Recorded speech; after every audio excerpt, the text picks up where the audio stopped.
Bonjour à toutes et à tous, mesdames, messieurs. Dans cette vidéo, comme toujours, nous allons continuer de dénoncer et de vous montrer sur l'écran les mensonges, les manipulations, les fabrications, les falsifications, les corruptions et les interprétations mensongères qui tous eux sont liés avec l'islam. Tous eux forment l'essence de l'islam. Tous eux forment l'ADN de l'islam. Et c'est tous eux qui ont fait survivre l'islam jusqu'à nos jours.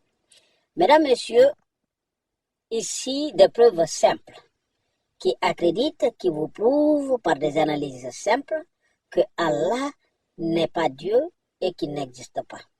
Et que Mohammed n'a jamais existé, l'islam est faux. Et son Coran, le Coran n'est pas de Dieu. Et donc, dans cette vidéo, mesdames, messieurs, nous allons voir des preuves simples. Ici, nous avons trois créations. Et ces trois créations sont universelles, indiscutablement universelles. Deux, c'est évident.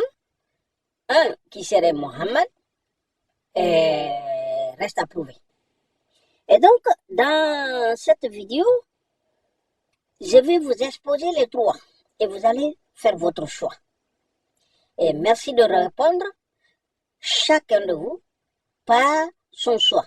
Et donc, nous allons analyser, nous allons voir parmi les trois, le premier, le deuxième et le dernier qui va récolter plus de votes, plus de points, plus de voix à faveur. Donc ici, nous avons le premier qui serait Mohammed, un homme. On nous dit qu'il est, l'islam nous dit qu'il est le 124e prophète que Allah a envoyé. Donc, en expérience, personne ne peut être supérieur à Allah. Allah, il est le suprême, il est le maître. Pourquoi? Parce que lui, il a envoyé 124 000 personnes pour passer son message. Ça, c'est un. Deuxièmement, et à son message-là, il a donné son 124e livre, qui serait le Coran. Donc, en termes de livres, Allah a une expérience indiscutable, imbattable, en termes d'expérience. Donc, mesdames, messieurs, l'islam nous apprend, ou nous a appris, certains parmi nous, que Mohammed est le seul et unique prophète qui a été envoyé pour l'humanité tout entière. Que tous les autres étaient pour des tribus ou des régions ou des, comment dirais, des nations. Donc, Mohammed est le seul qui a été envoyé pour l'humanité tout entière. Comme vous avez paracétamol, qui est un médicament, il a les noms différents, mais c'est la même formule, c'est le même médicament partout dans le monde. Il est utilisé partout. Et après, vous avez Internet. Maintenant, vous prenez ces deux-là, paracétamol et Internet, ils ont apparu en ce qui concerne Internet, ils ont apparu il n'y a même pas 30 ans. Ils ont apparu il n'y a même pas 30 ans. Et donc, vous avez Allah qui, lui, depuis le monde a débuté, il a envoyé 124 000 inventions, créations. Il a envoyé 124 000 messagers. Donc, son seul prophète qu'il a envoyé, on nous dit, qu'est-ce que nous apprenons? Qu'est-ce que l'islam nous apprend? Que c'est à cause de Mohammed que tout a été créé. Que c'est à cause de Mohammed que Allah aurait créé les galaxies. Que c'est à cause de Mohammed que Allah a créé la biodiversité, les arbres, les herbes et tout ce qui suit. Et que c'est à cause de Mohammed que Allah a créé même les anges. Que c'est à cause de Mohammed que Allah a créé l'humanité. Que c'est à cause de Mohammed que Allah a créé tout ce qui existe, visible et invisible. Donc, vous voyez, il est le top. Il est le top. Mais sauf que, ce récit de l'islam, ce récit d'Allah, ce récit-là, est beaucoup trop bancal et beaucoup trop stupide. Pourquoi? Parce que la seule créature qui est Allah, qui est à la cause de toutes les créations de Allah, qui est la cause, la base, la raison de toute créature que Allah aurait créée, il est décédé empoisonné par, d'après l'islam, une juive. Mesdames, Messieurs, il a été assassiné, empoisonné et décédé à l'âge de 62 ans. Mesdames, Messieurs, et son bien-aimé, c'est lui qui est la base de toute la création, la raison de toute la création d'Allah. Il est mort 3 jours après, son corps commençait à se décomposer. Et cette seule créature de toute l'humanité, qui est la raison de toutes les autres créatures, son corps s'est décomposé. Et ce modèle de personne, le bien-aimé d'Allah, a été enterré que par 7 personnes, dont 6 sont les membres de sa famille. 6 étaient des membres de sa famille. Et un seul qui serait le fossoyeur, c'est-à-dire le creuseur de tombes des Juifs. Partout en islam, partout on trouve des Juifs, partout. Tout ce que vous prenez, vous avez une histoire qu'on va fabriquer et adosser à cette religion juive. Donc, ce bien-aimé-là, lui qui est la base de tout, c'est à cause de lui que Allah a créé le Hurul Ain. Et ce bien-aimé, il est venu sur terre. Allah ne lui a pas prêté attention jusqu'à l'âge de 40 ans. C'est à l'âge de 40 ans que Allah aurait décidé d'envoyer un homme qui s'appelle Namous et que finalement on a transformé par Djibril. Mais au début, c'était Namous. Et donc celui-ci serait venu dans une grotte. Qu'est-ce qu'on fait dans des grottes? Les révélations d'Allah dans des grottes. Mesdames, Messieurs, pensez, réfléchissez. Qu'est-ce qui vous inspire une grotte? C'est un endroit divin, propre, ou un endroit satanique? Je vous pose la question. Réfléchissez, pensez-y. Et ce bon homme, cette belle créature, la meilleure créature, la raison de toutes les créatures, la raison de la création des Hurul Ain, les plus belles femmes, est venu sur cette terre et a épousé 11 femmes et avait des concubines, des petites amies, des esclaves sexuels, 66. Et mesdames, messieurs, ce bien-aimé d'Allah, c'est lui qui est la raison de toutes les créations, la base de la création. Allah, de nos jours, a créé, parce que si on compte les morts et tout, Allah a créé plus de 9 milliards de personnes. Allah a créé plus de 9 milliards de personnes. Donc, cette belle créature qui est la raison de toutes les créations a eu, écoutez bien, 66 esclaves sexuels plus 11 épouses. Et toutes réunies, Allah a été incapable de lui laisser des enfants, de lui laisser quelque chose, une errance, de lui vraiment donner sa belle créature, sa meilleure créature, de lui donner des enfants. Vous allez apprendre, certainement, que Mohammed avait 3 filles, parmi lesquelles Fatima et toute cette histoire. Ce qui est faux. Parce que Mohammed, quand il aurait, d'après le récit, parce que pour moi, je vous dis, Mohammed est un personnage fictif qui n'a jamais existé.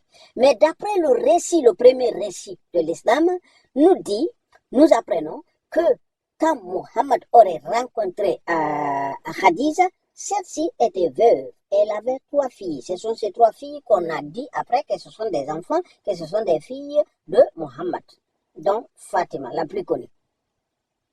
Donc, ce qui est faux. Et après, ils vont vous dire qu'il a eu un autre garçon qui s'appelle Qasim. Tout est faux. Et vous avez aussi un autre enfant qu'on lui a attribué qui serait Ibrahim. Et ce Ibrahim est un bien entendu bâtard. Parce que pourquoi? On vous dit qu'il que Mohammed a couché avec un cadeau qu'on lui a offert. Ce n'est pas une esclave, un cadeau qui serait venu de l'Égypte, qui serait Maria la Copte. Et que Mohammed a couché avec cette femme et là, Hafsa et Aïcha se sont rendus compte de cette histoire. Je ne vais pas rentrer dedans parce que sinon, je vais allonger inutilement la vidéo. Et donc, Allah, en défense de ceci, de cette idole, non, de cette, comment je vais appeler ça, infidélité, de cet adultère. Donc, Allah aurait venu au secours de Mohammed en faisant sortir des versets qui lui autoriseraient de coucher avec cette femme. Et il aurait pris cette femme et est parti dans un village proche où il était resté 2 mois. Et c'est d'où est né cet enfant-là. Donc, le meilleur homme, la meilleure créature, la raison de la création. Nous sommes plus de 9 milliards de personnes, des êtres humains créés. Allah a été incapable de donner une seule âme comme enfant à son prophète. Et nous apprenons que c'était le meilleur rêve de Mohammed d'avoir un enfant. Pourquoi? Parce qu'il aimait tellement ses petits-fils de Ali qu'il les regardait, que c'était la meilleure chose qu'il appréciait. Et pourquoi? Allah. Il nous dit que c'est à cause de lui que c'est à cause de lui que Allah a fait toutes les créations. Mais Allah donne oui. Mais non. Et Allah, vous avez ce personnage fictif qui est lui-même bâtard. Lui-même, Mohammed. Pourquoi? Parce que nous apprenons aussi de l'islam le personnage fictif de Mohammed. D'après les hadiths, d'après les biographies, nous apprenons que ce personnage-là est né, il y a plusieurs versions, mais il y en a 2 qui sont les principales. Une version dit qu'il est né 2 ans après la mort de son père, de son papa. Et une autre version nous dit qu'il serait mort 4 ans après le décès, après la mort de son papa. C'est possible cela? Est-ce qu'ils savent réellement qui est le papa de ce personnage fictif de Mohammed? Vous voyez? Et nous apprenons aussi d'après les biographies, que Mohammed, sa maman, était une prostituée. Et bizarrement, nous avons des prénoms qui sont attribués au papa de Mohammed et à sa maman, Amina. Vous avez de l'autre côté Abdallah. Et c'est Abdallah, bien sûr, esclave d'Allah. Donc, lui-même, nous apprenons par les récits islamiques que lui-même, il se trouve dans l'affaire. Il se trouve en affaire à l'heure que je vous parle. Il est parmi les premiers qui sont rentrés. Parce qu'il y a un hadith où Mohammed dit que son papa se trouve dans l'affaire. Donc, son papa porte le nom Abdallah. esclave d'Allah, bien sûr que ça c'est faux. C'est faux. Au début, c'était Abdallah, Allah. Et on a dit non, non, non, non, non, ça, c'est pas bon. On a enlevé, on a mis Abdallah. Vous voyez? Et donc, tout ça, c'est le bien-aimé, la raison de la création de toute la créature. Donc, et ce personnage-là, décédé, sans laisser des héritages, décédé sans laisser des enfants, aucun. Et après, vous avez, je ne sais pas combien de dirigeants arabes dans les pays arabes qui se disent de la famille de Mohammed, alors que lui n'a jamais eu d'enfant. Comment est-il possible, quelqu'un qui a eu 66 esclaves sexuels et 11 femmes, qu'il n'ait pas pu reproduire un seul enfant qui soit resté vivant, indiscutablement vivant et accrédité? Mesdames, Messieurs, lui qui est le modèle, la raison de la création, donc un miroir pour l'humanité tout entière, a épousé une gamine à l'âge de 6 ans, mais a demandé la main pour se marier avec cette fille quand elle avait 2 ans, avec ce bébé. Quand elle avait 2 ans, qu'il aurait demandé à Abou Bakr pour épouser son enfant. Et c'est le modèle d'homme. Et il a couché sexuellement avec cette gamine à l'âge de 9 ans. C'est le modèle.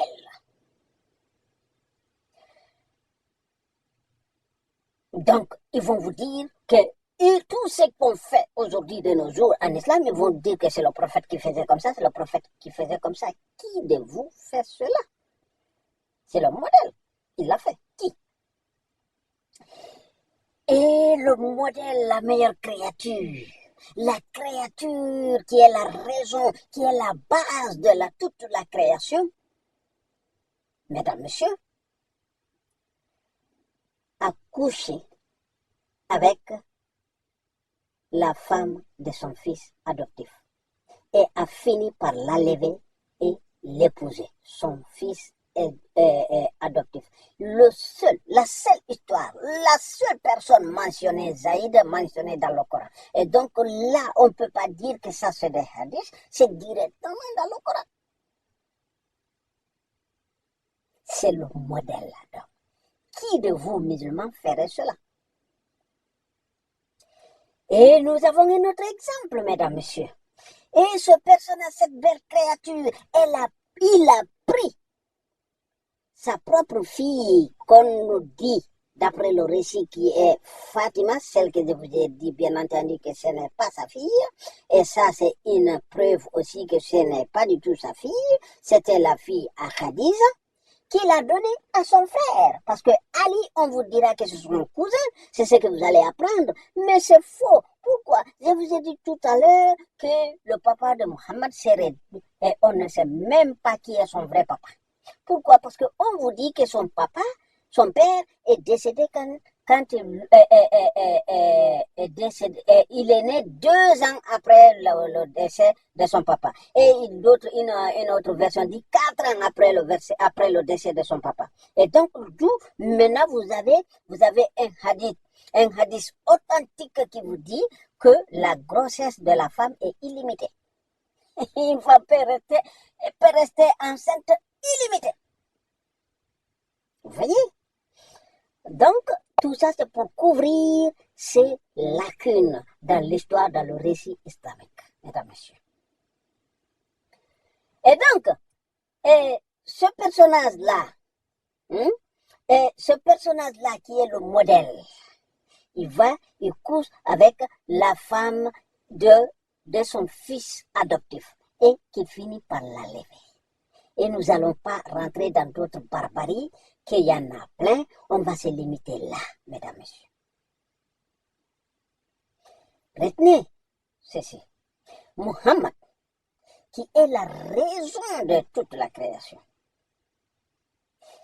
il y a un hadith authentique, il y a des hadiths authentiques qui vous disent que si ce n'était pas à cause de Muhammad, Allah n'aurait rien créé. Mais Allah a refusé de lui donner un fils, alors que c'était son rêve. Allah a refusé de lui donner un enfant, alors que c'est son rêve. Figurez-vous. Maintenant, voyons-en la comparaison. Donc, avant de finir, Allah, avec toute une expérience que Allah en a comme auteur de livres, vu qu'il a envoyé 124 000 livres, son prophète bien-aimé, qui est la raison de la création. Et nous apprenons dans le Coran et dans les hadiths que la copie du Coran que nous avons, se trouve dans le paradis, dans le 7e ciel, auprès d'Allah, que sur des tablettes. Donc, vous voyez, Allah connaissait déjà Internet, Allah connaissait déjà l'informatique, Allah savait tout ça. Donc, pourquoi, avec tout ce savoir-là, pourquoi son prophète est-il décédé alors qu'il n'y a pas de Coran? Il envoie un messager, il dit, toi, je t'envoie pour transmettre ceci, alors qu'il détient une copie, il détient l'original. Donc, celui-ci est décédé sans laisser les copies, ce que nous avons aujourd'hui. Donc, si nous avons aujourd'hui le Coran, ce Coran ne vient ni d'Allah, ni de Muhammad. Pourquoi? Parce que Muhammad est décédé, il n'a pas laissé. Et Allah ne lui a pas donné une copie. Et donc, tout ce que nous avons là, c'est des inventions postérieures qui sont venues après la mort de Muhammad. Donc, on ne peut pas dire que Allah a donné un livre, que Allah a donné le Coran à Muhammad, ou que le Coran soit de Allah. Non. Impossible. Pourquoi? Parce que son messager est mort, assassiné. Et que celui-ci avait son corps qui s'est décomposé alors qu'il est la raison de la création. Pourquoi Allah, nous de nos jours, nous avons une technologie qui nous permet. On a vu les Égyptiens. Je ne parle même pas de nos jours. Nous avons des systèmes, nous avons des appareils, nous avons des moyens, de la technologie pour conserver un corps pendant longtemps. Et nous avons vu les Égyptiens, ils ont conservé des corps pendant des milliers d'années. Vous voyez? Et donc, Allah, lui, il est incapable pendant 3 jours, son corps s'est décomposé, alors qu'il est la raison de la création, mesdames, messieurs. Faites attention. C'est l'homme le plus aimé. C'est le bien-aimé d'Allah. Vous voyez? Vous ouvrez un peu les yeux. Et donc, lui, il donne un message à son prophète, mais le prophète lui-même meurt sans montrer le message, sans laisser ce message que nous avons. Et donc, mesdames, messieurs, les réseaux sociaux ont apparu il y a 20 ans, il y a 25 ans. Ça fait pas longtemps. Et donc si vous prenez, non, pardon, pas 25 ans, un peu plus. Il y a 30 ans, 35 ans, ok? Donc, les premiers, hein, mais le développement, on peut dire qu'il y a 20 ans, ok? Maintenant, si nous prenons l'Internet, ou nous prenons ce médicament qui est le paracétamol, il a différents noms. Vous partez en Chine, vous partez en Russie, mais c'est la même, la composition, vous avez la formule que vous avez là, donc c'est la même formule.